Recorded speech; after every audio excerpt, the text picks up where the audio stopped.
नमस्कार, मैं हूं ज्योति सिंह। बोलने से बदलेगा में आज हम सभी बच्चों से कह रहे हैं, जरा ध्यान से सुने। जी हां, 5वीं और 8वीं के बच्चों के लिए एक बड़ी खबर। जाहिर है ये बच्चे छोटे हैं, तो ये खबर असल में पेरेंट और टीचर्स के लिए है।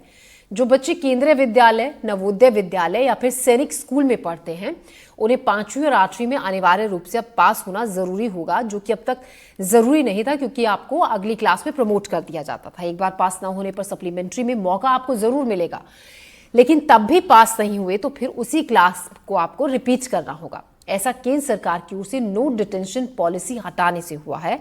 हालांकि एमपी और छत्तीसगढ़ के स्कूलों में फिलहाल ये नियम लागू नहीं है, क्योंकि ये हर राज्य पर निर्भर करता है कि वो अपने राज्य में इस पॉलिसी को लागू करता है या फिर नहीं।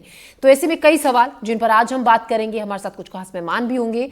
मसलन केंद्र के फैसले से बच्चों को कितना लाभ होगा, क्या ये फैसला बच्चों पर दबाव बढ़ाएगा।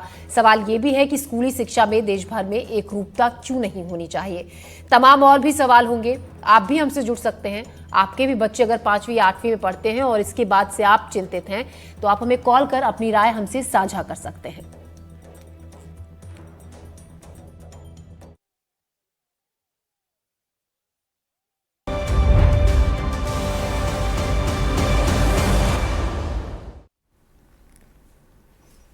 तो मध्य प्रदेश सरकार के अधीन चलने वाले सरकारी स्कूलों के काफी शिक्षक मानते हैं कि केंद्र सरकार का फैसला बच्चों के हित में है। शिवपुरी में शिक्षक खुद मानते हैं 50% से ज्यादा बच्चे ऐसे हैं जिन्हें प्रमोट करने की वजह से उनका शिक्षा का जो स्तर है वो बेहद कमजोर हो गया है। शिक्षकों का मानना है कि केंद्र सरकार के फैसले को मध्य प्रदेश सरकार को भी अपनाना चाहिए, ताकि बच्चे परीक्षा में बेहतर प्रदर्शन कर सके। आइए देखते हैं शिवपुरी से हमारे सहयोगी अतुल गौड़ की एक खास रिपोर्ट।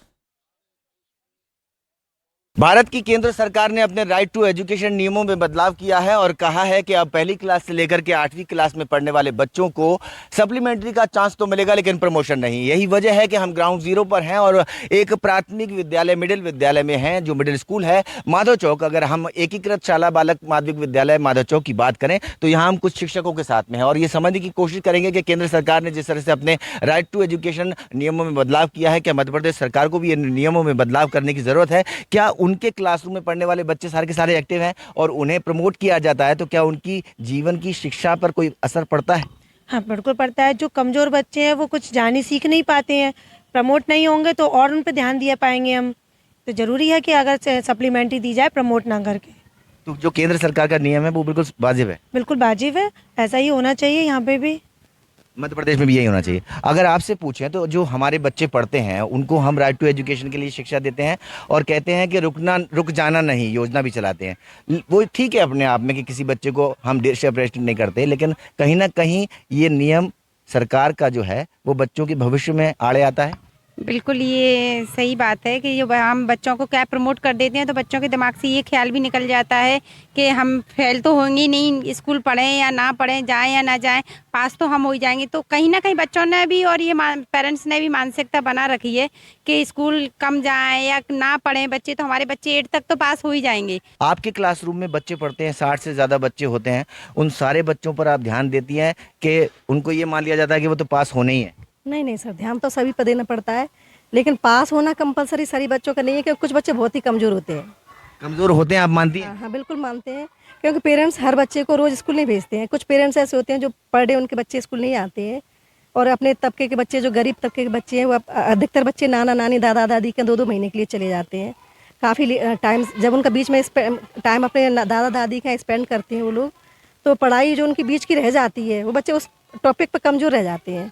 तो बच्चे क्या है, आगे पढ़ने के लिए उनको बहुत ज़रूरी है कि हमें उसको रोकना पड़ेगा, उसके सारे टॉपिक कंसल्ट क्लियर करने के लिए क्लियर करने पड़ेंगे और उसे प्रमोट करने की बजाय उसका एग्जाम ठीक ढंग से लेना पड़ेगा। लेना ही पड़ेगा सर। हाँ, उसके लिए उसका सप्लीमेंट्री देना कंपलसरी है सर। सप्लीमेंट तो केंद्र सरकार का कदम जो सराहनीय है, ऐसा ही राज्य सरकार को भी करना चाहिए। और मेरा तो कहना ये है कि 5वीं 8वीं नहीं, पहली क्लास से ये व्यवस्था लागू होनी चाहिए। नहीं, पहली क्लास से ही है। केंद्र सरकार ने नियम बना दिया कि पहली क्लास से लेकर। हाँ, तो पहली क्लास से अगर होगी तो जो लड़का आगे बढ़ेगा बहुत मजबूत और ज्ञानवान निकलेगा। शिक्षक जो सरकारी स्कूल में पढ़ाते हैं वो भी मानते हैं कि केंद्र सरकार का ये कदम न केवल सराहनीय है, बल्कि बच्चों के भविष्य को देखते हुए यह कदम मध्य प्रदेश सरकार को भी उठाने की जरूरत है। ये शिक्षक खुद स्वीकार करते हैं कि उनकी क्लासरूम में पढ़ने वाले 50% से ज्यादा बच्चे ऐसे हैं जो पास होने की क्षमता नहीं रखते, लेकिन प्रमोट कर दिए जाते हैं। शिवपुरी से अपने कैमरा साथी नितिन शर्मा के साथ अतुल गौड़, NDTV।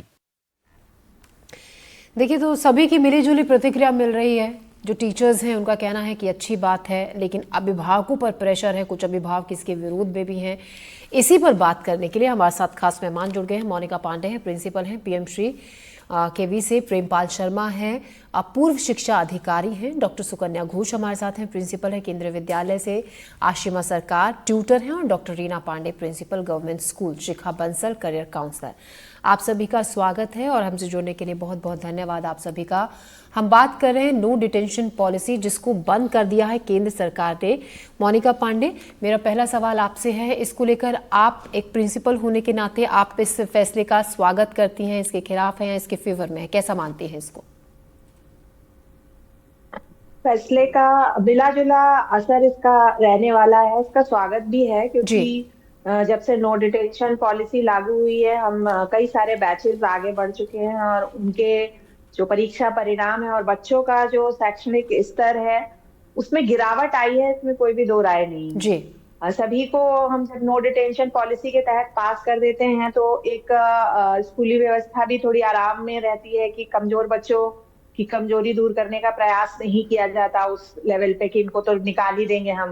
माता पिता भी आरामदायक स्थिति में आ जाते हैं कि हमारा बच्चा तो पास हो ही जाएगा, हम क्यों ध्यान दें। और बच्चों के ऊपर बच्चों की खुद की भी मानसिकता ये हो जाती है कि हम पास ही हो जाएंगे, थोड़ा कम भी पढ़ेंगे तो भी। तो बच्चे को तो हम दोष नहीं दे सकते क्योंकि 5वीं और 8वीं का बच्चा बहुत छोटा होता है, पर माता पिता और जो विद्यालय जो बराबर से उसकी विकास के लिए जिम्मेदार हैं, उनके ऊपर इससे एक हल्का सा दबाव आता है। कमजोर बच्चे को पे स्कूल को भी ध्यान देना है कि अब वो अपने आप पास, हम उसे प्रमोट नहीं कर सकते, तो उसे इतना हमें पढ़ाना पड़ेगा कि वो परीक्षा में अच्छा प्रदर्शन करे। और साथ ही माता पिता को भी, जैसे अभी एक शिक्षिका ने कहा था कि बच्चे स्कूल नहीं आते हैं और उनके पेरेंट्स उनको अनअवेयर होने की वजह से 15-15, 20-20 दिन स्कूल मिस कराते हैं, बच्चे की शैक्षणिक उपलब्धि इससे प्रभावित होती है, तो उनके ऊपर एक दबाव बनेगा और इस वे में ये पॉजिटिव। तो आप कह रही हैं दबाव बनेगा मोनिका मैम, लेकिन प्रेमपाल जी मुझे आप एक जवाब दीजिए। अभी तक 1ली से 8वीं तक के बच्चों को प्रमोट किया जा रहा था, वो जैसा भी परफॉर्म कर रहे थे। अब अचानक से जो बच्चा 8वीं क्लास में है, 7वीं तक वो मान लीजिए इसी तरीके से पास हुआ है कि उस पर दबाव नहीं था, अब 8वीं में आकर उस पर इतना प्रेशर अचानक से आ जाएगा कि उसको ये मन में रहेगा कि अब की बार मैं फेल हो जाऊंगा। तो एक तो ये स्ट्रेस रहेगा, अचानक से पढ़ाई का बोझ भी उस पर होगा, जो कि अभी तक वो बहुत ढीले अंदाज में आगे बढ़ रहा था एक बच्चा। तो आप इस वे में इसको बच्चों के ऊपर बहुत ज्यादा प्रेशर और अभिभावकों के ऊपर प्रेशर के रूप में नहीं देखते हैं? आपके प्रश्न में ही आपका जवाब है, निश्चित रूप से आएगा, क्योंकि हमने पिछले 2010 से लागू किया और 24 आ गया, 14 साल हो गए, आप समझिए ना, और लगातार ऐसा होता रहा है। मैं कुछ बुनियादी मुद्दों पर बात करूंगा बहुत संक्षिप्त में। Right of children for free and compulsory education act आया, उसमें ये प्रोविजन रखा गया। उसके पीछे की जो मनसा थी, मनोभावना थी कि बच्चों का ड्रॉप आउट कम से कम हो, मतलब वो स्कूल में बने। देखिए, आपकी रिपोर्ट शिवपुरी की बहुत अच्छी है, ग्रामीण इस देश का ज्यादातर 90% वहां रहता है। ये शहर वाले ऐसे कानून बना देते हैं दिल्ली में, उन्हें खेती का काम करना पड़ता है उनको, तो अगर वो खेती का काम भी उतना ही जरूरी है, वो सिर्फ स्कूल गए और ट्यूशन गए उसी से काम नहीं चलता उनका, तो ड्रॉप आउट रेशियो की अलग प्रश्न ये लागू हुआ। लेकिन मैं इससे जुड़ा रहा हूं इस समस्या से, लेकिन लागू होने के पहले 5 साल में ही लगभग 30 राज्यों में से 20 राज्यों ने इसके खिलाफ केंद्र सरकार को लिखा। उसका कारण क्योंकि सरकारी स्कूलों की स्थिति और बिगड़ गई। मैं आपको एक बहुत छोटा सा उदाहरण देता हूं। मेरी घरेलू सहायिका का बच्चा, मैंने एक दिन उसे बुलाया, 8वीं में पहुंच गया था, वो कह रही थी वो पढ़ता नहीं है। मुझे पता लगा कि 6ठी से लेकर 8वीं तक वो स्कूल ही नहीं जाता, अगली क्लास में तो चला गया। अच्छा, पेरेंट्स बेचारे गरीब हैं, उनको तो पता भी नहीं रहता कि वो स्कूल गया नहीं गया। पहले ये तो होता था ना कि परीक्षा हो रही है, उसका डर है। अब वो बच्चा 8वीं जब आया तो उसको कुछ भी नहीं पता था। देखिए, ये वो बुनियादी चीजें हैं कि जो हमारे स्कूल के टीचर और उनको समझने की चाहिए कि यानी कि ड्रॉप आउट्स को बचने के लिए किया गया। अब जब सारी सरकारें लिख भी रही थी तो भी क्या हुआ, 2016 में आवाज उठ रही थी, खुद मैंने ही सारे जागरण, जनसत्ता, नई दुनिया में कई लिखी थी बात पर, क्योंकि मैं रोजाना गुजरता था इससे। मैं रेलवे के स्कूलों का विचार था, 400 स्कूल, ठीक है। अब 2016 में एडवाइजरी बोर्ड ने भी रिकमेंड किया, इसके बावजूद भी इनको 19 में कानून बनाया। जी इस सरकार जी भी प्रेमपाल पूरी जी। तरह से डावाडोल रही। मुझे लगता है कि अब इसको करने की जरूरत है। देखिए अभी भी मुझे लगता है गुंजाइश आपकी रिपोर्ट पर से बहुत अच्छी है, लेकिन जी, अभी तो इसमें जो गुंजाइश आज अभी भी आप अच्छी मान रहे हैं। डॉक्टर सुकन्या, मैं आपके पास आ रही हूँ। देखिए ठीक है, अब ये कहा जा रहा है कि अच्छी बात है, इससे अब जो बच्चों का जो भविष्य है वो अच्छा होगा, अब जो रिजल्ट्स हैं अच्छे आएंगे, बच्चे मेहनत करेंगे। लेकिन अभी जब हमने दिल्ली में देखा, कुछ राज्य ऐसे हैं जिन्होंने बहुत पहले नो डिटेंशन पॉलिसी को मानने से इनकार कर दिया था, क्योंकि ये राज्यों पर डिपेंड है, अपनी मर्जी है। दिल्ली में हमने ये देखा कि रिजल्ट बहुत बेकार उस साल आया था जब नो डिटेंशन पॉलिसी को हटाकर जो रिजल्ट सामने आए थे। तो अब आगे आने वाले वक्त में आपको नहीं लगता है कि बहुत ज्यादा असर पड़ेगा स्कूल के रिजल्ट्स पर, परसेंटेज बहुत ज्यादा गिरेगी?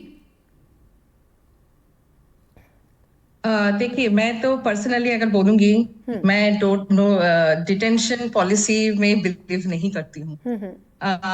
मुझे लगता है बच्चों की जो सेल्फ एस्टीम जो होती है ना, मैं अभी जो देखती हूँ, इट्स वेरी हाई।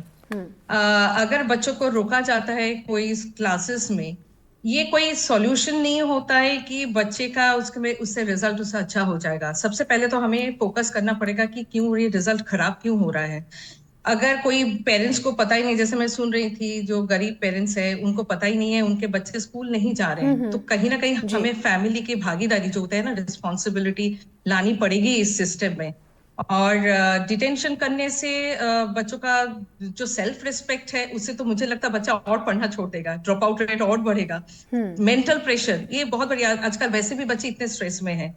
फिर पास कराने के लिए मुझे तो लगता है फिर वो ट्यूटरिंग सिस्टम भी चालू हो जाएगा कहीं ना, फिर और कोचिंग वाले सेंटर सिस्टम जो उसके खिलाफ भी हम हैं। तो कहीं ना कहीं मुझे लगता है ये सिस्टम शायद मैं तो इसके फेवर में नहीं हूँ कि बच्चे को डिटेंशन किया जा सके। और मैं अपनी एक्सपीरियंस से देखी हूँ, क्योंकि हमारे टाइम में हम जब स्कूल में पढ़ते थे तो उस टाइम में तो डिटेंशन होती थी। तो मैंने देखा है मेरे फ्रेंड्स में से जो लोग डिटेंड हुए थे, वो बच्चे मोस्ट ऑफ देम बहुत आगे निकल चुके हैं। और हम लोग जो क्लास में फर्स्ट आते थे, कई बच्चे तो हमसे भी आगे निकल चुके हैं। वो स्किल के ऊपर डिपेंड करता है, कोई बच्चा पीछे नहीं रह जाते। मार्क्स, हर चीज के समाधान तो मार्क्स नहीं होते, हमें इस बच्चों के स्किल के ऊपर फोकस करना चाहिए, बिल्कुल, कॉम्पिटेंसीज जी की जी डेवलप करनी चाहिए कि उतना कम से कम वो पास, जो मार्क्स हमें टीचर्स हैप्पी हो सकते हैं उतना तो मिल ही जाएगा। बिल्कुल सुकन्या, आपकी इस बात से तो मैं भी बिल्कुल एग्री करूंगी कि जो बच्चे मार्क्स में उतने पीछे रहते थे वही बच्चे आज बहुत ज़्यादा आगे होते हैं, और जो फर्स्ट आने वाले होते हैं वो कहीं ना कहीं थोड़े से बैकलाइन में चले जाते हैं। आपके पास लौटूंगी मोनिका जी। में एक कॉलर हमारे साथ जुड़ रहे हैं, हमारे दर्शक जी। कहिए, नरसिंहपुर से प्रदीप है हमारे साथ जी। कहिए, क्या कहना चाहते हैं आप, आपकी क्या है राय इस पर? ठीक है सर जी, क्योंकि जो अभी तक क्या है साइकोलॉजी बनी हुई थी बच्चों पर कि उनको पास होना ही है जी, पढ़ाई करे ना करे पास होना ही है। तो अच्छा, इसका स्वागत करते हैं सर हम डिसीजन का। जी, शुक्रिया हमसे बात करने के लिए, अपनी राय रखने के लिए। तो वही देखिए, मिली जुली प्रतिक्रिया अभिभावकों की भी है, कुछ इसको अच्छा मान रहे हैं, लेकिन कुछ इसके कुछ लोगों का कहना है कि अचानक से प्रेशर बढ़ जाएगा इससे। मोनिका जी, आप जैसे कि लगातार देखिए हम बात कर रहे हैं, कुछ जो टीचर्स हैं उनका ये कहना है कि प्रेशर बढ़ेगा, कुछ का कहना है अच्छी बात है, इससे बच्चों की जो बेस है, आप जो बेस बनने का जो वक्त होता है, जो नींव होती है, उसी वक्त में आप बच्चों पर ध्यान नहीं देंगे तो आगे के लिए वो उनके लिए नुकसानदायक है। जी, और नई शिक्षा नीति जो 2020 है वो अर्ली चाइल्डहुड केयर से ही बच्चे के अंदर कोई सीखने संबंधी परेशानी ना रहे, इस पे फोकस करती है।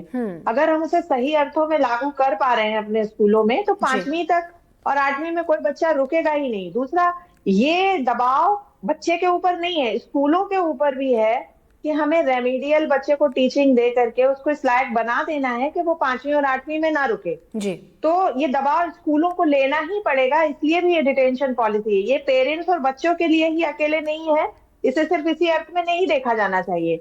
स्कूलों को अपना रिजल्ट अच्छा रखना है और उनके हर बच्चे का लेवल अच्छा हो, इसके लिए स्कूलों के ऊपर भी प्रेशर बढ़ाने का एक तरीका है कि बच्चों को मतलब उन्हें रोका जा सकता है इन क्लासेस में।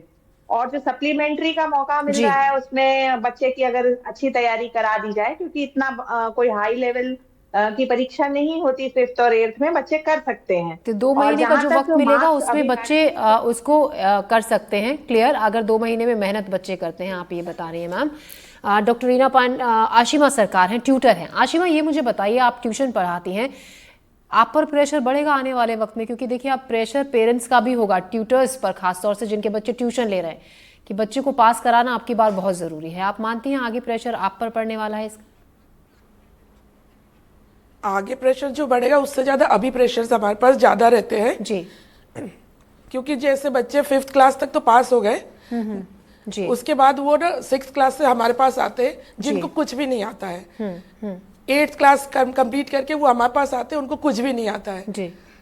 तो इससे क्या हो रहा है कि हमारे पास ज़्यादा प्रेशर आ रहा है, उनको अभी पूरे 1st से लेके 8th तक पढ़ाने सब्जेक्ट्स को समझाना पड़ रहा है, देन जाके उसके हमें 9th की पढ़ानी पड़ रही है। हो सकता है कि 1 साल के लिए थोड़ा टफ रहेगा कि इस साल अगर ये चेंज होता है तो जी, बट आगे चल के बच्चों के लिए भी ये अच्छा होएगा, मेरे ख्याल से, मुझे ऐसा लगता है। जी, ठीक है। डॉक्टर रीना पांडे, आप को क्या लगता है कि हालांकि वापस पटरी पर लौटने में वक्त बहुत लगेगा, जैसा कि अभी ट्यूटर भी हमें बता रही थी, हमारे साथ आशिमा सरकार है, उनका कहना है कि शायद पहले साल में थोड़ी सी दिक्कत हो और उसके बाद चीजें बिल्कुल रफ्तार में और फ्लो में आ जाएंगी। मैं इससे पूर्णतः सहमत हूँ। शिक्षा की गुणवत्ता में अगर सुधार लाना है और हमारे प्रदेश को अगर हमको आगे लेके जाना है शिक्षा के क्षेत्र में, तो परीक्षा होना जरूरी है और उसमें बच्चों का रुकना भी। लेकिन मैं शब्दों में थोड़ा सा बदलाव चाहूंगी। पास और फेल के पैमाने पर ना माप करके परीक्षा है क्या चीज, हर पड़ाव पर एक निर्धारित सिलेबस है कि इस एज ग्रुप में बच्चे को यहाँ तक आना चाहिए और वही हम सिखाते हैं। अगर हम बच्चे को वो सिखा रहे हैं और बच्चा सीख रहा है तो फेल होने या रुकने का तो कोई प्रश्न ही नहीं है। लेकिन बच्चा अगर नहीं सीख पाया तभी वो बच्चा उस क्लास में रुकेगा, और अगर नहीं सीख पाया तो उसका रुकना वहां पे बहुत जरूरी है, पनिशमेंट के तौर पर नहीं बल्कि उस चीज को सीखने के लिए, क्योंकि कड़ियां एक दूसरे से जुड़ी होती हैं। अगर हमको प्राइमरी लेवल की या लोअर क्लास की चीजें क्लियर नहीं है और हम उनको प्रमोट कर दिए और अगली क्लास में वो जाएगा, तो निश्चित तौर पर बच्चा उस चीज को, आगे की क्लास को वो एक्सेप्ट नहीं कर पाएगा। जी, जी। और जब वो नहीं सीखेगा तो उसकी रुचि लगातार कम होती जाएगी। तो मुझे ऐसा लगता है कि स्कूल छोड़ने वाली चीज भी इसी के कारण बढ़ती है कि हमको प्राइमरी लेवल की चीजें आती नहीं और हम पर लोड हो जाता है अगली क्लास का, और अगली क्लास का लोड होने पर जब हम उसके अनुरूप अपने को नहीं पाते हैं तो वहां से रुचि कम होती है। तो जैसा कि मैम ने कहा कि शुरू में हो सकता है कि रिजल्ट थोड़ा सा डाउन रहे, लेकिन जब बच्चा उस चीज को एक्सेप्ट कर लेगा और सीखने लगेगा तो आगे जाकर वो बीच में पढ़ाई नहीं छोड़ेगा और शिक्षा की गुणवत्ता में जो प्रॉपर सुधार आना चाहिए, जो गुणवत्ता बच्चों में होनी चाहिए, वो बिल्कुल आ पाएगी। मैं इससे पूर्णतः सहमत हूँ। जी, शिखा बंसल, आप इसको किस तरीके से लेती हैं? जिस तरीके से अब नो डिटेंशन पॉलिसी ज़्यादातर राज्यों में बंद कर दी गई है, इसको लेकर आप किस तरीके की प्रतिक्रिया देंगे? डिटेंशन को केवल असफलता के रूप में तो जाना ही नहीं देना चाहिए, इसको एक अवसर के रूप में देखना चाहिए। अवसर के रूप में देखें तो हम बच्चों को एक बेहतर शिक्षा प्रदान कर सकते हैं। बच्चे एक स्तर पे पहुंचकर एक परीक्षा के लिए रेडी हो सकते हैं।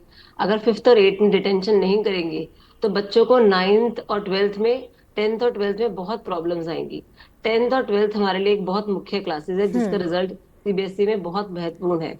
तो इसके लिए डिटेंशन अगर 5th और 8th क्लास भी हो जाए और बच्चों को पता चल जाए और अभिभावकों को भी और स्कूल को भी, तो उसी हिसाब से जब हम अपने लिए मेहनत करेंगे और बच्चों को एक स्तर पे लाने की कोशिश करेंगे तो हमारे देश का रिजल्ट भी सुधरेगा और हम भी बच्चों को बेहतर शिक्षा प्रदान कर पाएंगे। जी, मेरी तो यही राय है। हाँ, डॉक्टर सुकन्या, अभी डॉक्टर रीना पांडे ने बहुत अच्छे से समझाया कि हम इसमें पास फेल जैसे शब्दों का इस्तेमाल ना करके इसको अगर अच्छे से समझाया जाए। लेकिन क्या आपको लगता है कि अभी जो बच्चों को समझाना, जो 7th 8th में होंगे, उन बच्चों को मेंटली तौर पर इस तरीके से तैयार करना बहुत आसान होगा? क्योंकि देखिए बच्चे का कॉन्फिडेंस लेवल एकदम डाउन जाता है अगर बच्चे को ये पता चले कि सडनली वो 7th तक पास होता हुआ आ रहा है और 8th में उसको फेल कर दिया गया क्योंकि उसने अच्छा परफॉर्म नहीं करा। बच्चों को बहुत जल्दी तैयार किया जा सकेगा इस तरीके से कि बच्चे इस चीज़ को एक्सेप्ट कर सके? अभी अगर ये नियम चालू होता है तब तो बच्चों को एक्सेप्ट कराना ही पड़ेगा और कोई चारा ही नहीं है, पर it would be very difficult मुझे लगता है, क्योंकि बच्चा अभी अगर स्कूल आने के लिए देख भी रहा था, उसके बाद वो और डरने लगेगा, क्योंकि उसको कहीं ना कहीं मन में बैठ जाएगा कि मैं तो फेल होने वाला हूँ। और स्ट्रेस अभी इतने बच्चों की इतने मतलब खबरें आती रहती है, मैं तो बड़े शॉक हो जाती हूँ। मुझे बस वही एक डिफिकल्टी लग रही है, बच्चे और मानसिक तनाव में ना आ जाए। उनको काउंसलिंग करनी चाहिए, जो बच्चे ऑलरेडी जो हो चुका है, जो डैमेज हो चुका है, अभी हमें मुझे तो लगता है उन बच्चों को चूज मतलब आइडेंटिफाई करके उनकी जो लर्निंग गैप्स हुई हैं, जैसे मैम बोल रही थी जो मिनिमम लेवल ऑफ लर्निंग होनी चाहिए हर क्लास की, वो चीजें पहले उनको देखा जाए कि उतनी मिनिमम लेवल ऑफ लर्निंग उसमें है कि नहीं। उन बच्चों को सबसे पहले तो आइडेंटिफाई करके चूज करके उनको पहले उनके ब्रिजिंग करवाए जाए।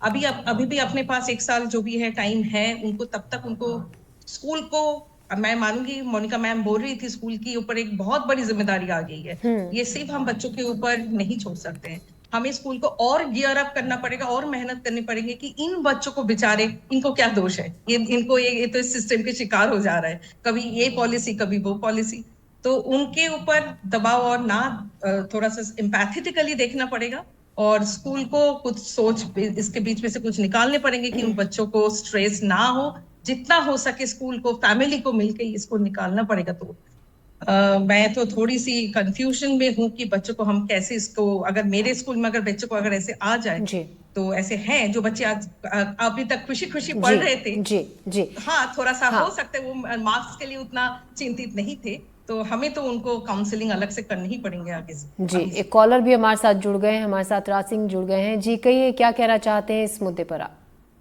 जी मैम, मैं ये जानना चाहती हूँ, मेरी बच्ची ओपन से एग्जाम दे रही है 8th की, जी है ना, तो उसका पास होने के बाद नवोदय में उसका एडमिशन हो सकता है मैम? जी नवोदय, आप एक बार अपना सवाल दोहराएं राजश्री जी। जी मैम, मैं ये बोल रही हूँ मेरी बच्ची 8th की एग्जाम दे रही है अभी, जी ओपन से, है ना जी, तो अगर वो पास हो जाए मैम तो उसका नवोदय स्कूल में उसका एडमिशन हो सकता है? नवोदय स्कूल में एडमिशन, यहाँ पर बहुत सारे मेरे साथ एक्सपर्ट्स बैठे हैं, मैं चाहूंगी मेरे सवाल का जवाब आपको प्रेमपाल जी देंगे। जी प्रेमपाल जी, आप पहले तो इनके सब नवोदय के दाखिला जो जवाहर नवोदय कुछ उसमें और भी हुई है, 6ठी क्लास में होते हैं और टेस्ट से होते हैं जी, हर जिले में वो स्कूल होता है। आप जिस जिले की रहने वाली हैं वहां के बच्चों में, गरीब बच्चों के लिए वो होता है, तो 9th में भी अगर वहां पे सीटें हैं तो आप उसका एडमिशन टेस्ट होगा। अब मैं आता हूं जो आज का मुद्दा है जी, स्ट्रेस की बात। देखिए, मैं आप फिर से पूरे पैनल से कहना चाहता हूँ, सरकार ने जब ये किया है तो इसमें सावधानी बरती है। जो स्ट्रेस की बात है कि उन बच्चों को 2 महीने के बाद फिर से परीक्षा होगी, यानी कि आप शिक्षक संवेदनशीलता से उन पर ध्यान दे सकते हैं और उनको मोटिवेट कर सकते हैं, और भी उसमें कि ऐसे बच्चों पर और विशेष ध्यान दिया जाए, उनके लिए अलग से क्लास की जाए, यही रास्ता है ना। और तीसरा कि उनको स्कूल से ड्रॉप आउट नहीं किया जाएगा, जो पुरानी वाली समस्या थी, यानी कि ऐसे बच्चों का पूरा तरह से ध्यान। अब इसमें यह है कि शिक्षकों पर भी थोड़ा सा दबाव रहेगा, अदरवाइज तो ये जो किसी ने बताया, मैंने आपके पैनल में जो बात कही रीना पांडे जी ने और आशमा ने, बिल्कुल जो ट्यूशन वाली बात है बिल्कुल सच है। स्कूल में वो पढ़ेंगे नहीं, घर वाले धक्का मार के ट्यूशन पे तो और दबाव आएगा, यानी कि कोई परीक्षा का मतलब, और अभी भी उन्होंने शायद इंस्ट्रक्शन किया कि सिर्फ एग्जाम उसकी रटी हुई चीजों पर नहीं होगा। जी प्रेमपाल जी, हमारी कोशिश ये भी है ज्यादा से ज्यादा दर्शकों की इस पर राय ले ताकि वो सवाल पूछ सके। एक और कॉलर हमारे साथ जुड़ गए हैं, दर्शक कुलदीप हमारे साथ हैं। जी के क्या पूछना चाहते हैं आप, क्या कहना चाहते हैं? जी मैम, ये जो डिसीजन है जो केंद्र सरकार का, जी ये बहुत अच्छा है एजुकेशन के प्रति, क्योंकि अभी जो है बच्चे कुछ लेजी हो गए थे, इसको जो प्रमोट कर दिया जाता था, लेकिन ये बहुत ही अच्छा डिसीजन है और मैं समझता हूँ कि आने वाले समय में निश्चित तौर पर इसका बिल्कुल प्रभाव बच्चों पर पड़ेगा और बच्चे शिक्षा के प्रति जागरूक होंगे। जी जी, शुक्रिया आपका अपनी राय रखने के लिए। देखिए मोनिका जी, ऐसे अभिभावक भी हैं, ठीक है कुछ विरोध कर रहे हैं, लेकिन ऐसे भी हैं जिनका कहना है कि बच्चे थोड़े आलसी हो गए थे, अब पढ़ेंगे और मन लगा के पढ़ेंगे। तो पूरा जो प्रेशर है वो सिर्फ स्कूलों पर नहीं आ रहा है, अभिभावक भी इस प्रेशर को लेने के लिए पूरी तरीके से तैयार है। जी, जी मैम, मैंने वही बोला, नई शिक्षा नीति कहती भी है कि बच्चे की शिक्षा के लिए केवल स्कूल नहीं, समाज और परिवार भी बराबरी से जिम्मेदार है। तो अब ये रिस्पॉन्सिबिलिटी सबके ऊपर शेयर हो जाएगी कि न सिर्फ बच्चे के ऊपर बल्कि परिवार के ऊपर, विद्यालय के ऊपर, ट्यूशन टीचर्स के ऊपर भी, कि उसको इस तरह से तैयार करें, शिक्षा के प्रति जागरूक करें कि बच्चा रुके ही नहीं। और हमारे बच्चे बहुत टैलेंटेड हैं, वास्तव में कोई भी बच्चा कमजोर या तेज नहीं होता है। हर एक बच्चे के विकास की जो लेवल है वो अलग अलग होता है। वही बच्चा जो 5th तक कमजोर था अचानक 10th में टॉप भी कर लेता है। जो बच्चे 10th में फेल होते हैं, पता चलता है कि यूपीएससी निकाल लिया उन्होंने आगे चल करके। तो कब किसका दिमाग चेंज हो जाएगा, कब कोई क्या कर लेगा, ये हम किसी भी बच्चे के लिए प्रेडिक्ट नहीं कर सकते। जी बिल्कुल। जो मिनिमम लेवल ऑफ लर्निंग की बात है, उसी को, उसका स्कूल्स को और माता पिता को और टीचर्स को ध्यान रखना होगा कि हर बच्चा मिनिमम लेवल ऑफ लर्निंग अगर अटेंड कर लेता है तो वो रुकेगा ही नहीं किसी भी क्लास में। और जो हमारी जो होलिस्टिक उसकी प्रोग्रेसिंग पॉलिसी है कि हम पूरा जजमेंट करेंगे केवल एक परीक्षा के आधार पे नहीं, अगर वो अपने सही अर्थों में विद्यालय लागू कर पाते हैं तो कोई बच्चा रुकेगा ही नहीं। बिल्कुल कोई बच्चा नहीं रुकेगा। और मोनिका मैम, मैं उम्मीद यही करती हूँ कि कुछ ज्यादातर बच्चों ने ये देखा और आपकी बात को सुना हो कि हमारे सभी बच्चे बहुत टैलेंटेड हैं और बहुत रफ्तार से वो क्लियर करेंगे क्लास। एक और दर्शक हमारे साथ जुड़ गए हैं, शैलेंद्र हमारे साथ जुड़ गए हैं। जी शैलेंद्र, कहिए क्या कहना चाहते हैं? मैडम नमस्कार। सबसे पहले तो मैं एनडीटीवी को धन्यवाद दूंगा कि इतना अच्छा मुद्दे को सामने लेके आए। और दूसरी चीज ये, मैं खुद गवर्नमेंट टीचर हूँ, तो सबसे बड़ी समस्या हम लोग के पास ये आती है कि जो बच्चे जैसे जो प्राइमरी से आते हैं वो प्राइमरी के स्तर के नहीं रहते, मिडिल स्कूल में थोड़ा सा अब उनको पहले प्राइमरी का पढ़ाना पड़ता है, तो ये क्वालिटी नहीं आ पाती है। इसलिए अब ये जो नो डिटेंशन पॉलिसी थी पहले, जैसे बच्चों को फाइल नहीं करना था, तो उसे अभिभावक भी निश्चिंत रहते थे कि भाई बच्चा तो हमारा फाइल होगा ही नहीं। बच्चे को 225 दिन स्कूल जाना अनिवार्य है, लेकिन वो 150 दिन 100 दिन ऐसे जाते थे, पूरे कंप्लीट स्कूल भी नहीं जाते थे। और वो बच्चे को कहीं न कहीं दूसरी जगह वो उपयोग करते थे, बाल श्रम होता था। इससे ये एक बाल श्रम की भी प्रक्रिया रुकेगी और बच्चे अधिक दिन आएंगे स्कूल, और एक परिवार से लेके सबका सपोर्ट भी रहेगा, उनको भी, अभिभावक के साथ साथ शिक्षकों को भी चिंता रहेगी। जी देखिए डॉक्टर सुकन्या, एक टीचर का ही कॉल था जिनका कहना था कि बच्चे अब रेगुलर स्कूल भी आएंगे। जो बच्चे छुट्टी पर रहते थे ये सोचकर कि कोई फर्क तो पड़ेगा नहीं, हम पास हो जाएंगे, अब प्रेशर इस तरीके से भी लेंगे कि अब अटेंडेंस फुल होगी क्लास स्कूल में। हाँ, मुझे आपके क्वेश्चन क्या है मुझे समझ नहीं आया, आपने क्या पूछा? डॉक्टर सुकन्या, एक कॉलर जो हमें कॉल कर कह रहे थे, टीचर ही थे, उनका कहना था बहुत अच्छा ये फैसला है। अब जो स्टूडेंट्स पहले स्कूल नहीं आते थे, बहुत ज्यादा एब्सेंट रहते थे, क्योंकि उन्हें पता है कि पास वो हो जाएंगे, अब प्रेशर उनके ऊपर रहेगा, रोजाना स्कूल भी आना है, यानी कि अटेंडेंस कंप्लीट होगी। स्कूल में आकर जो स्कूल के माहौल में पढ़ाई होती है वो शायद ट्यूशन में या फिर घर पर नहीं होती है। अलग तरीके से बच्चे का विकास भी होगा, फिर वो चाहे खेलों में, अपने दोस्तों के साथ वक्त बिताने में, टीचर से क्लास में ट्रेनिंग लेने में। देखिए, स्कूल में बच्चे आ रहे हैं, जो बच्चे सिर्फ ऐसा तो नहीं है कि जो बच्चे स्कूल नहीं आ रहे बस वही फेल कर रहे हैं। जी, जो बच्चे रेगुलर आ रहे हैं वो उसमें भी फेल करते हैं। तो हमें तो मुझे लगता है हमारी टीचिंग टेक्निक्स और स्कूल की इंफ्रास्ट्रक्चर और पढ़ाई ऐसे होनी चाहिए कि बच्चे आए स्कूल में। जी है ना। तो बच्चे अगर इंटरेस्ट नहीं ले पा रहे हैं स्कूल में तो बच्चा नहीं आएंगे। उसमें फैमिलीज भी रिस्पॉन्सिबिलिटीज नहीं लेते हैं, तो फैमिलीज को पहले काउंसलिंग करना चाहिए कि आपके बच्चों को लाना है। हम जैसे हमारे प्राइवेट स्कूल हैं, बच्चा अगर कोई एब्सेंट होते हैं हम तो पीछे पड़ जाते हैं, बच्चा क्यों एब्सेंट है। जी। अगर 2 दिन भी हो जाते तो हमारे टीचर से कॉल आ जाती है। फिर हमारे बच्चे, हम अगर कोई बच्चा आना नहीं चाहते स्कूल में तो हमारी जिम्मेदारी, हम सोचते हैं कि ये तो हमारी प्रॉब्लम है कि बच्चों को कैसे स्कूल तक लाया जाए। जी हाँ, मैं आऊंगी आपके पास प्रेमपाल जी। डॉक्टर रीना से मेरा एक सवाल है, अब इस फैसले के बाद डॉक्टर रीना आपको लगता है कि टीचर्स को अलग से कुछ, हालांकि टीचर्स बहुत बेस्ट तरीके से पढ़ाते हैं सभी स्कूल में, लेकिन अचानक से इसके लिए कुछ अलग से थोड़ी सी एक्स्ट्रा ट्रेनिंग टीचर्स को जरूरत है कि अब आपको इस तरीके से बच्चों का ख्याल रखना है, या आप एक्स्ट्रा क्लासेस आपको लेनी है, आपको लगातार पेरेंट्स के संपर्क में रहना है बच्चों के, कि आगे आपको किस तरीके से ध्यान देना है? क्या ऐसी कोई जरूरत आप मानती हैं होनी चाहिए स्कूल्स में? थोड़ा सा हट के प्रयास तो करना होगा, क्योंकि टीचर्स को भी अब बच्चों को सेलेक्ट करके कैटेगराइज करना पड़ेगा कि जो बच्चे स्लो लर्नर जिसे हम कह सकते हैं कि अप टू द पॉइंट नहीं है अभी, तो उनकी अलग से क्लास ले करके उनको बाकी बच्चों के साथ शामिल करने के लिए अलग से उन बच्चों के साथ प्रयास तो टीचर्स को करना पड़ेगा। जी, तो अलग से प्रयास करना होगा। रीना मैम माफ कीजिएगा, बीच में आपको रोक रही हूँ। प्रेमपाल जी का जल्दी से एक रिएक्शन ले लेती हूँ। सर वक्त की कमी है, जल्दी से आप अपनी बात कहिए। 30 सेकंड। सुकन्या जी केंद्रीय विद्यालय में है, जहां बच्चे अक्सर बाबुओं के, डिफेंस वालों के आते हैं। वो पेरेंट्स जागरूक होते हैं। हमें उन रूरल जिनके मजदूरी करने चले जाते हैं उनके पेरेंट्स को ये बताना कि वो भी उनके लिए हमारी जिम्मेदारी ज्यादा। और दूसरा, एक्ट में भी ये लिखा हुआ है फ्री एजुकेशन। सरकार को चाहिए कि नुक्कड़ स्कूल अंग्रेजी के उसमें और ज्यादा बढ़ रहे हैं, जिसे गरीब अफोर्ड भी नहीं कर सकते। तो जब हमारे एक्ट में फ्री एजुकेशन, ये तो एक सुधार है बस। उस एक्ट की जो मूल भावना है वो ये है कि कंपलसरी फ्री एजुकेशन। क्या वो फ्री एजुकेशन की तरफ बढ़ रहे हैं? सरकार इस बात पर ध्यान दे तो ये सारी समस्याएं हो जाएगी। और टीचर्स ट्रेनिंग जो उनको और भी संवेदनशील बनाए। थैंक यू ज्योति जी। प्रेमपाल जी देखिए, ज्यादातर हमारे पास दर्शकों के भी कॉल आ रहे हैं। हमारे साथ एक और कॉलर जुड़ गए हैं, मंदसौर से हमारे साथ एक दर्शक जुड़े हैं। जी कहिए, क्या आप कहना चाहते हैं? जी, मेरा नाम अरुण जैन है। मैं बोल रहा था, कहना चाहता था मैडम कि ये एक तरह से अच्छा है, शिक्षा नीति अच्छी लागू करी है ये, क्योंकि बच्चे क्या है कि 5th से अगर 7th 6th में भी जाते हैं तो काफी कमजोर रहते हैं। मैं तो मानता हूँ, मेरा मानना है कि अगर एमपी गवर्नमेंट भी इसको अगर फॉलो करे तो अच्छा रहेगा। ये मेरा ये कहना है, मतलब एक तरह से।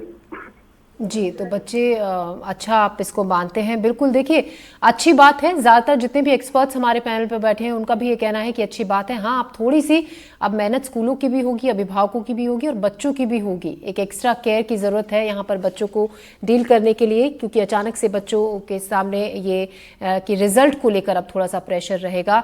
आशिमा सरकार, अगर हम स्कूलों के पार्ट की तरफ से अगर हम अभिभावकों के ऊपर की जो जिम्मेदारी अब बढ़ेगी उस पर हम बात करना चाहें, ऐसे में स्कूलों की तरफ से पेरेंट्स से किस तरीके से डील किया जाएगा ताकि जो आधा वहां का प्रेशर है स्कूल का वो पेरेंट्स भी लें और बच्चों पर उनकी तरफ से थोड़ा फोकस अब बढ़े?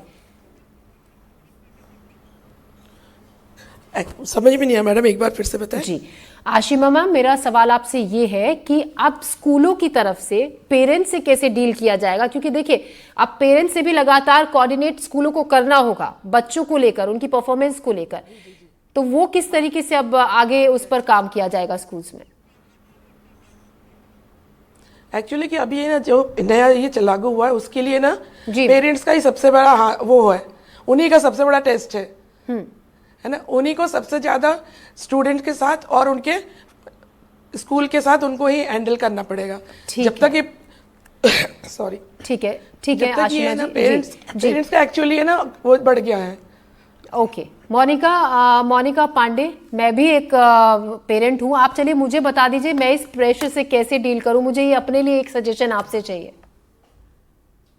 जी मैम, पेरेंट्स को लगातार स्कूल बच्चों की शैक्षणिक उपलब्धियों से अवगत कराते रहते हैं। मुझे लगता है कि सरकारी स्कूल हो या प्राइवेट स्कूल हो, पेरेंट्स मीटिंग एक रेगुलर प्रोसेस है जहाँ पे आप पेरेंट्स जो जैसे मैं अपने ही स्कूल की बात करूं, हमारे यहाँ पेरेंट्स का जो टर्न अप होने का रेशियो रहता है वो 30-40% रहता है पेरेंट्स मीटिंग में। लेकिन अब क्योंकि डिटेंशन पॉलिसी लागू है तो उनको ज्यादा आना पड़ेगा और ये देखना पड़ेगा कि उनके बच्चे की प्रोग्रेस क्या चल रही है ताकि वो भी समय से अवगत हो सके। तो बच्चे की प्रोग्रेस पर लगातार निगरानी रखनी अब बहुत ज्यादा जरूरी है। एक और हमारे साथ दर्शक जुड़ गए हैं, संध्या हमारे साथ हैं भोपाल से।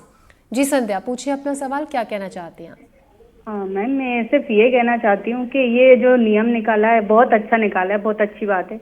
लेकिन अगर यही नियम अगर कुछ दिन पहले जैसे स्कूल स्टार्ट हुए थे उस टाइम निकाल दिया गया होता तो बच्चों को शायद सीखने में और इतना मतलब परेशानी नहीं होती और ना ही उन्हें इतना डिप्रेशन होता जो अब खबर सुनकर हो रही होगी। प्रेमपाल जी, आप बताइए। देखिए अब अचानक से उनका ज़्यादातर का लोगों का ये भी कहना है कि थोड़ा पहले सोच लिया होता, अचानक से बीच में एक तरीके से बम फोड़ दिया गया है और अब जो परेशानी है वो बढ़ गई है। मैंने तो बात ही अपनी वहीं से शुरू की थी। 2010 से 14 साल हो गए, लगातार राज्यों के लोग, शिक्षाविद, कई लोग, ग्रामीण क्षेत्र से जुड़े लोगों की परेशानी। पीटीएम की बात जरूरी है, लेकिन ये लोग नहीं समझते कि वो किसान लोग हैं, वो खेती के काम कर रहे हैं, वो पीटीएम की मीटिंग में नहीं आ पाते। शिक्षकों की जिम्मेदारी और भी ज्यादा है। आपने व्यक्तिगत रूप से पूछा, बच्चों को बहुत तरह की किताबें पढ़ने के लिए प्रोत्साहित करें, उनको सिलेबस की चीजों को सिर्फ रटने के लिए नहीं कहें।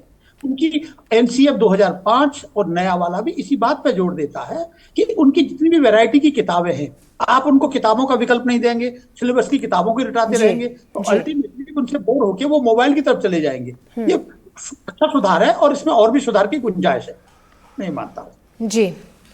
तो देखिए, हमारे एक्सपर्ट्स का भी यही कहना है और हम भी बार बार यही कहते हैं एक बार कि हम ना तो फेल पास शब्द का इस्तेमाल करेंगे, और सभी का यही मानना है हम सभी का कि बच्चे कभी भी फेल नहीं होते हैं। हाँ, थोड़ा सा पढ़ाई में ऊपर नीचे ज़रूर हो जाते हैं, और अब प्रेशर बच्चों को नहीं लेना है।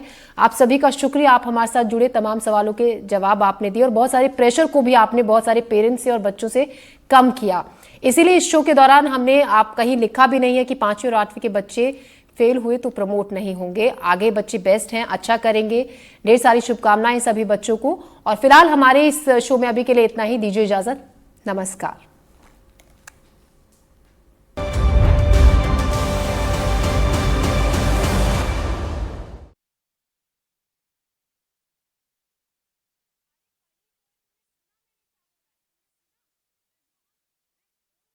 केंद्र सरकार द्वारा आरटीआई यानी राइट टू एजुकेशन के नियमों में कुछ संशोधन किया गया है कि 5वीं और 8वीं में पढ़ने वाले बच्चों को पास होने के लिए कुछ मापदंड तय करना पड़ेंगे। हालांकि ये नियम नवोदय विद्यालय, सैनिक स्कूल और कुछ स्कूलों के लिए तय किया गया है। मैं इस वक्त मौजूद हूँ माध्यमिक उच्चतर माध्यमिक शाला बरईपुरा में। मेरे साथ यहाँ के प्रिंसिपल मौजूद हैं। आइए हम जानने की कोशिश करते हैं।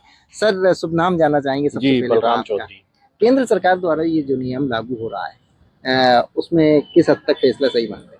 ये तो एक हिसाब से देखा जाए तो छात्र हित में ज़्यादा है, क्योंकि आमतौर पर पिछले बार देखा गया था कि जब बच्चों को किसी कक्षा में नहीं रोका जाता था तो कहीं ना कहीं बच्चे थोड़े से पढ़ाई के प्रति उतने ज़्यादा एकाग्रचित्तता नहीं दिखा पाते थे। लेकिन अब ये नियम ऐसा आया है कि निश्चित रूप से जब ये बच्चों की एक डर रहेगा कि हमको 5वीं 8वीं में रोका जा सकता है, तो शायद वो मेहनत करेंगे, और मेहनत करने के साथ साथ वो आगे भी पढ़ेंगे। तो अच्छा नियम होना चाहिए। क्या मानते हैं आप इस नियम से शिक्षा में सुधार भी आएगा? डेफिनेटली सुधार तो पिछले बार भी टीचर्स तो मेहनत कर ही रहे थे, लेकिन कहीं ना कहीं बच्चों के मन में ये विचार आ जाता है कि कहीं ना कहीं हम फेल नहीं हो रहे हैं तो हमको उतनी मेहनत नहीं करना चाहिए। लेकिन अगर अब ये नियम आया है, और शायद मध्य प्रदेश में तो पिछली बार ही ये नियम लागू कर दिया था सरकार ने कि नो डिटेंशन पॉलिसी में, कि बच्चों को यदि वो पास नहीं होते हैं तो 5वीं और 8वीं कक्षाओं में उनको एक मेन एग्जाम लिया जाएगा, देन उसके बाद एक और एग्जाम लिया जाएगा। अगर उसमें वो पास नहीं होते हैं तो उनको उसी क्लास में यथावत रखा जाएगा। यहाँ मेरे साथ कुछ और टीचर्स हैं, हम इनसे जानने की कोशिश करेंगे। शुभ नाम जानना चाहेंगे आप? मेरा नाम फरहीन जहां है। अच्छा फरहीन जी, ये एमपी और छत्तीसगढ़ के स्कूलों में ये लागू नहीं है,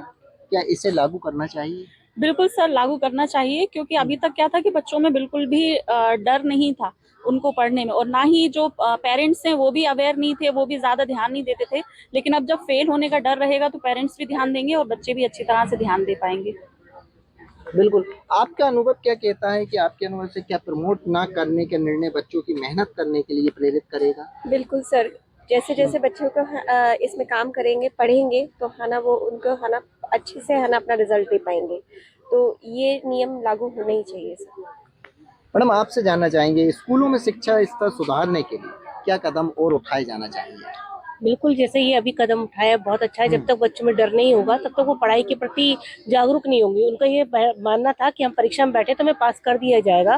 तो अगर ये शिक्षा विभाग ने ये चलाया है कि बच्चों को रोकना, यदि वो योग्य हैं, उन्होंने परीक्षा पास की है तो ही वो आगे जाएंगे, तो ये बहुत अच्छा कदम उठाया है।